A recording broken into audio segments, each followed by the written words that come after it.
উত্তরাঞ্চলের জেলা নওগাঁয় বাণিজ্যিকভাবে শুরু হয়েছে কমলার চাষ। কম খরচে সুমিষ্ট কমলা চাষে লাভবান হচ্ছেন কৃষকরা। মাটির গুণগত মানের কারণে রোগবালাইয়ের আক্রমণ কম বলছে কৃষি বিভাগ।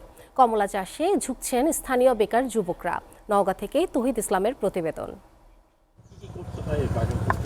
সবুজ পাতার আড়ালেই ঝুলছে কমলা, পাতার ফাঁকেই উকি দেওয়া কমলার এমন দৃশ্য চোখ জুড়াবে সবার।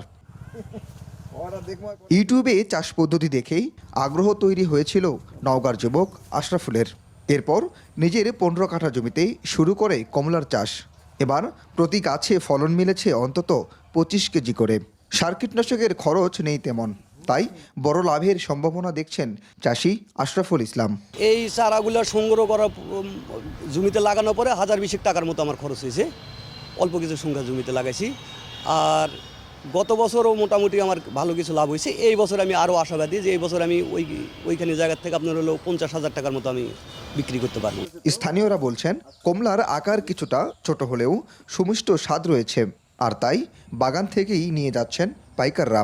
আমি আবার এই গাছের ডাল নিয়ে যা স্টেপ দিছি আমার গাছতি, তো দেখা যাক আল্লাহ দিলে হবে। তো ইন্ডিয়ার কমলা যেটা, সেটা আমাকে কমলার সাথে পারবে না। বাজারে যাইতে ভালো, খারাপ না।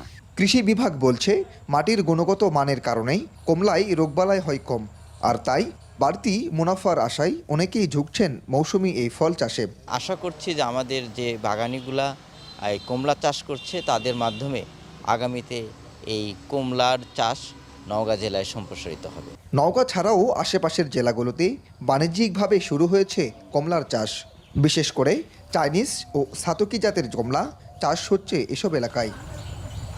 তৌহিদ ইসলাম, এসএ টিভি, নওগাঁ।